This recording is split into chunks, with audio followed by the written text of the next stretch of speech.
Tout savoir sur les saignements vaginaux hors période menstruelle.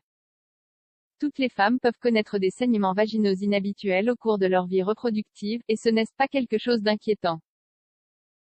Mais il faut tout de même consulter un spécialiste pour s'assurer que tout aille bien. Les saignements vaginaux qui se produisent entre deux périodes menstruelles sont connus sous le nom de saignements intermenstruels. La plupart du temps, ils constituent un signal d'alerte pour les femmes, car ils sont associés à diverses maladies graves de l'appareil reproductif féminin.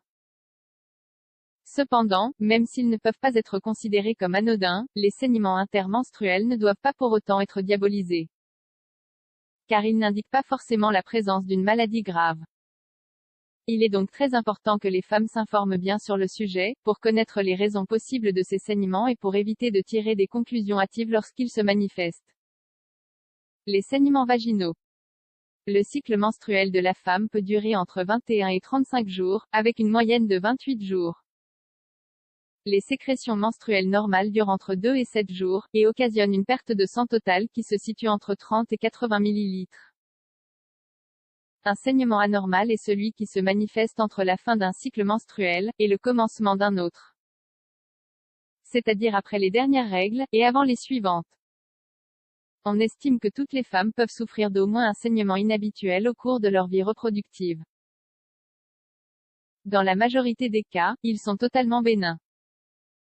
Mais, tous les spécialistes de santé et de gynécologie recommandent de consulter un médecin dès les premiers signes d'un saignement anormal, car il peut indiquer le développement d'un trouble grave comme le cancer par exemple. Quelles sont les causes des saignements intermenstruels? L'ovulation. L'une des causes du flux sanguin vaginal anormal est en relation directe avec l'ovulation.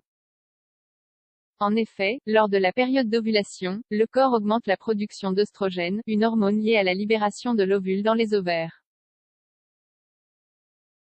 Cette augmentation soudaine de la quantité d'œstrogène contribue à faire apparaître des saignements entre les périodes menstruelles. Notamment lorsque cela se produit entre le 13e et le 16e jour du cycle. En règle générale, le saignement présente une couleur située entre le rose et le marron.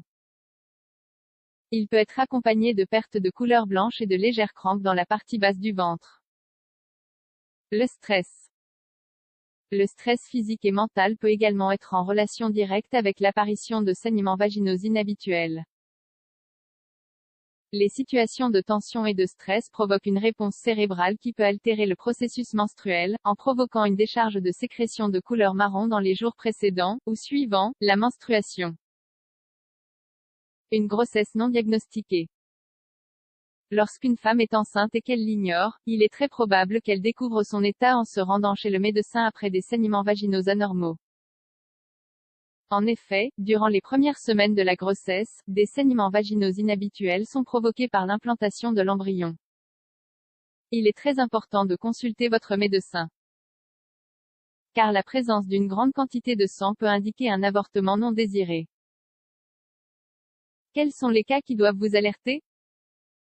Si le saignement est aussi abondant, voire plus, que la menstruation normale, qu'il présente une couleur rouge intense, marron ou presque noire, et qu'il s'accompagne de symptômes divers. Comme une forte sudation, des vertiges, de la tachycardie ou des maux de ventre. Vous devrez immédiatement vous rendre aux urgences. Si le saignement est important, mais qu'il ne l'est pas autant que les règles, cela peut indiquer la présence d'un myome. Dans tous les cas, face à une quantité considérable de sécrétion sanguine, la meilleure chose à faire est de se soumettre à un examen médical. Pour savoir si le problème vient du vagin, du col de l'utérus ou de l'utérus. Pourquoi des saignements peuvent-ils apparaître après la ménopause? Le symptôme évident de la ménopause chez une femme est la fin de ses périodes menstruelles. Cependant, après une période sans sécrétion sanguine vaginale, certaines femmes peuvent observer qu'elles perdent un peu, ou de grandes quantités, de sang. C'est un signal d'alerte qu'il faut prendre en compte. La présence de ce saignement inhabituel peut être causée par un myome ou par un polype. Mais, dans la majorité des cas, c'est le signal d'une lésion préalable à l'apparition d'un cancer. Quel test devez-vous réaliser? L'un des examens les plus communs pour détecter les anomalies dans l'appareil reproducteur féminin est la cytologie vaginale. Grâce à elle, il est possible de savoir si le saignement provient du col de l'utérus, ou si ce dernier est contaminé par la présence de cellules cancérigènes. Une échographie est généralement réalisée par les médecins qui souhaitent analyser les possibles changements intervenus dans l'utérus et dans les ovaires. Si ces deux éléments ne sont pas suffisants pour dissiper les doutes, les médecins ont également recours à une hystéroscopie. C'est un examen qui consiste à introduire une petite caméra dans l'utérus à travers le vagin, pour l'étudier dans le détail.